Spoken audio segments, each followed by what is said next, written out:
जीवन का रहस्य एवं ईश्वर बोध। श्री मां कहती हैं, संसार ईश्वर की सृष्टि है। उन्होंने अपनी लीला के लिए इसकी सृष्टि की है। उनके इस खेल में हम लोग केवल कठपुतली हैं। ईश्वर हमें जहां रखे और जैसे भी रखें, हमें उसमें संतुष्ट रहना चाहिए। स्वयं के कर्म के कारण हमें कष्ट भोगना पड़ता है। दूसरों पर दोष मढ़ना अनुचित है। हमें श्रद्धा एवं भक्तिभाव से ईश्वर की पूर्ण शरण लेनी चाहिए। यथासंभव दूसरों की सेवा करनी चाहिए और दूसरों को दुख देने का कारण नहीं बनना चाहिए।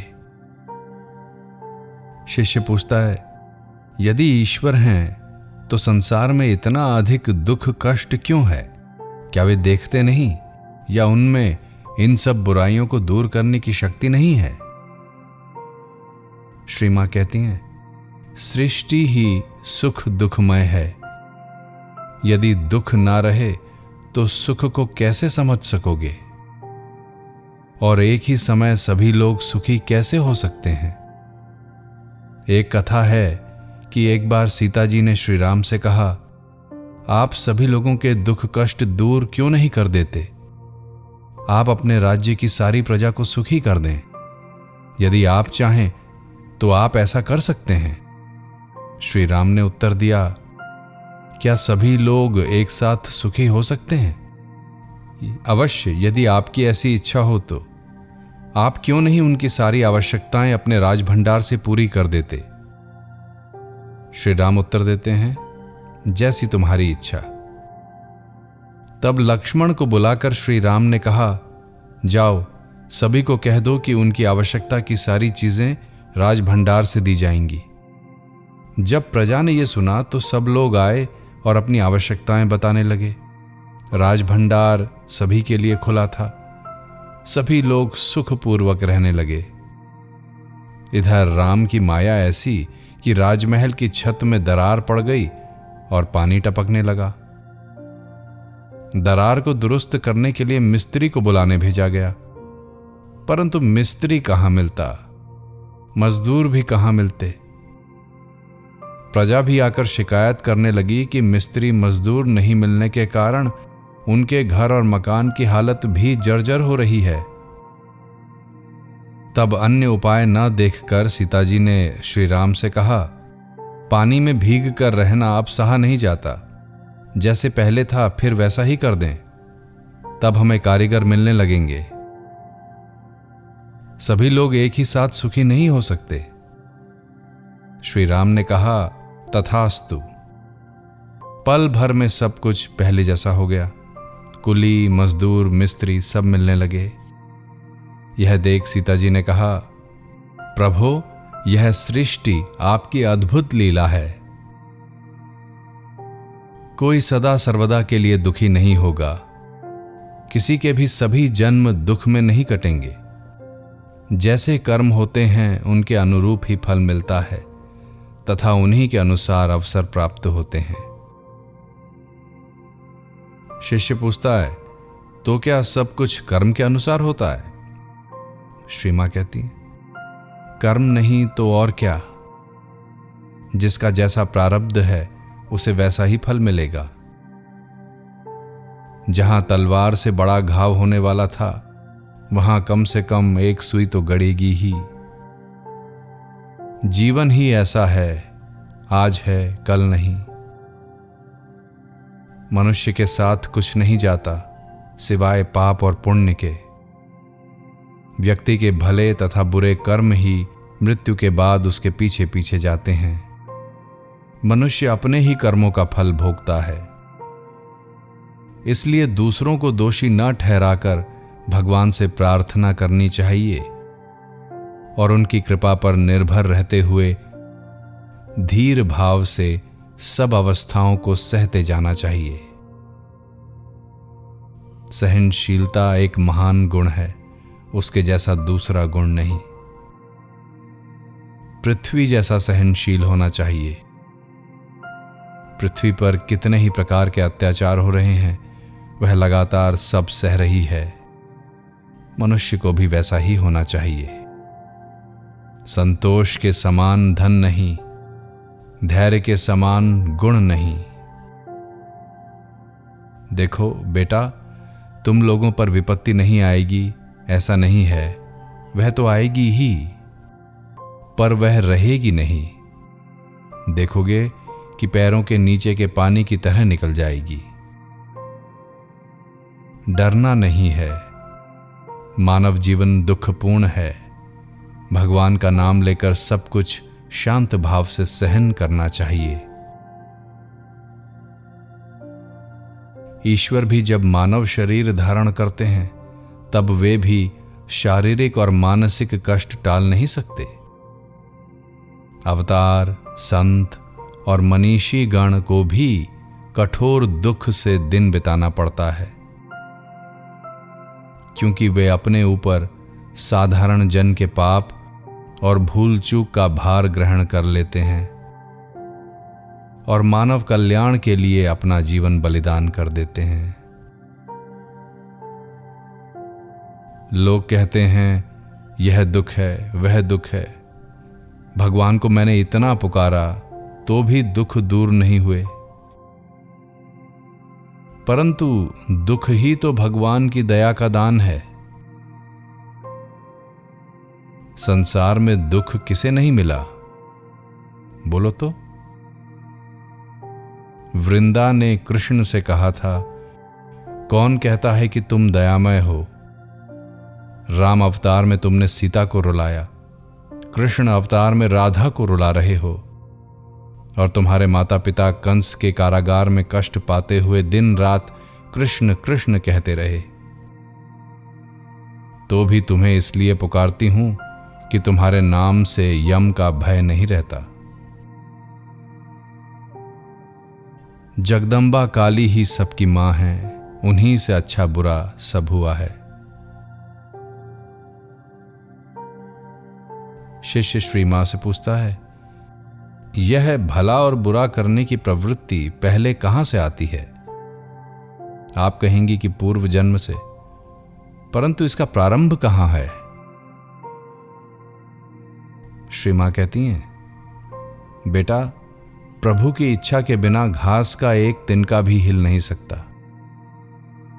जब किसी जीव के अच्छे दिन आते हैं तब उसका मन प्रार्थना, ध्यान, चिंतन की ओर जाता है, और जब उसके बुरे दिन आते हैं तब सर्वत्र गलत विचार और कर्म होते हैं। सब कुछ प्रभु की इच्छा पर निर्भर करता है। ईश्वर ही मनुष्य के कर्म द्वारा अपनी इच्छा प्रकाशित करते हैं। नरेंद्र की अपनी क्या शक्ति थी? ठाकुर ने उसके माध्यम से कर्म किया, तभी वह यह सब कर सका। भगवान को जो करना है वह पूर्व निर्धारित है, परंतु जब मनुष्य उनके श्री चरणों में पूर्ण शरणागत हो जाता है तब भगवान उसके लिए सब कुछ कर देते हैं। व्यक्ति को सब कुछ सहन करना चाहिए, क्योंकि सब कुछ अपने कर्म के अनुसार होता है, और कर्म द्वारा ही अपने पूर्व कर्म का खंडन होता है। यदि तुम सत्कर्म करते हो तो पूर्व के पाप ताप कट जाएंगे। ध्यान, जप तथा ईश्वर चिंतन से पहले के संचित पाप कट जाते हैं। शिष्य पूछता है, यदि भगवान सभी के मां बाप हैं तो फिर वे पाप कराते क्यों हैं? वे जीव जंतु सब कुछ हुए हैं, यह ठीक है, किंतु संस्कार और कर्म के अनुसार सभी को अपने अपने कर्मों का भोग करना पड़ता है। सूर्य एक है, किंतु स्थान और पदार्थ भेद से उसका प्रकाश अलग अलग होता है। शिष्य, यदि उनकी इच्छा से सब हो रहा है तब वे इन कर्मों का नाश क्यों नहीं कर देते? श्री मां कहती हैं, उनकी इच्छा से वे सब काट सकते हैं, कहां से क्या हो जाता है यह समझ पाना कठिन है। इस सृष्टि में कैसी कैसी गड़बड़ी है। ठाकुर यह लेकर वह करते हैं, राम की टोपी श्याम को पहनाते हैं, इसको लेकर उसको बनाते हैं, जाने कितना क्या क्या करते रहते हैं। ईश्वर पर तुम विश्वास करो या ना करो, उससे उनका, ईश्वर का क्या। शुकदेव ज्यादा से ज्यादा एक बड़े चींटी के समान थे। वे तो अनंत हैं, उन्हें भला तुम कितना समझ सकते हो। जब जब तुम्हें प्रकाश की आवश्यकता हो या तुम्हें कुछ संशय हो या समस्या आए, तो अश्रुपूर्ण नेत्रों से भगवान से प्रार्थना करो। ईश्वर तुम्हारी सारी अशुद्धता दूर कर देंगे, तुम्हारी मानसिक व्यथा शांत कर देंगे और तुम्हें ज्ञान प्रदान करेंगे। जो सर्वदा इष्ट का चिंतन करता है उसका अनिष्ट नहीं हो सकता। जो हमेशा ईश्वर से प्रार्थना करने का स्वभाव बना लेता है वह सभी विपत्तियों के परे चला जाता है और जीवन की परेशानियों में भी शांत और स्थिर रहता है। मैं तुम्हें हार्दिक आशीर्वाद देती हूं कि तुम दीर्घायु हो, तुम्हें भक्ति हो और तुम शांति में रहो। शांति ही मुख्य वस्तु है, शांति ही चाहिए। अविश्वास तो होगा ही, संशय जागेगा, फिर विश्वास भी होगा। इसी तरह करते करते ही तो विश्वास होगा। इसी तरह होते होते पक्का विश्वास होता है। विश्वास क्या इतनी सस्ती वस्तु है? विश्वास ही आखिरी बात है। विश्वास हो गया तो सब हो गया। केवल पढ़ने से क्या विश्वास होता है? अधिक पढ़ने से व्यक्ति उलझन में पड़ जाता है। ठाकुर कहते थे, जगत मिथ्या, वे ही सत्य हैं। यही शास्त्र पढ़कर जान लेना होगा। स्त्रियों को भला तर्क करना चाहिए। ज्ञानी पुरुषों ने भी भला तर्क द्वारा उन्हें कितना पाया है। ब्रह्म क्या तर्क की वस्तु है? तुम ज्ञान की उधेड़ बुन में मत पड़ो। भगवान को भला कौन जान पाया है? शुकदेव, व्यास अधिक से अधिक एक बड़े चींटी के समान हैं जो शक्कर के पहाड़ से कुछ दाने ले जाने का प्रयास कर रहे हैं। शिष्य पूछता है, मां, मेरी जानने की इच्छा है, कुछ कुछ समझ भी पाता हूं, विचार कैसे बंद हो? ठीक ठीक पूर्ण ज्ञान हुए बिना विचार जाते नहीं। शिष्य फिर पूछता है, मैं सिर्फ इतना ही जानना चाहता हूं कि मेरे अपने कोई हैं या नहीं। हैं क्यों नहीं? अवश्य हैं। वे ही मां बाप के रूप से पालन करते हैं, वे ही देखभाल करते हैं। नहीं तो तुम कहां थे और कहां आ गए? उन लोगों ने लालन पालन किया और अंत में देखा कि यह अपना नहीं है। भगवान तो अपने ही हैं। उनसे सदा सर्वदा का संबंध है। वे सभी के अपने हैं। जैसा भाव होगा वैसा ही लाभ होगा। प्रेम के बिना भगवत प्राप्ति नहीं होती। हां, सच्चे प्रेम के बिना। भक्ति से असंभव भी संभव हो जाता है।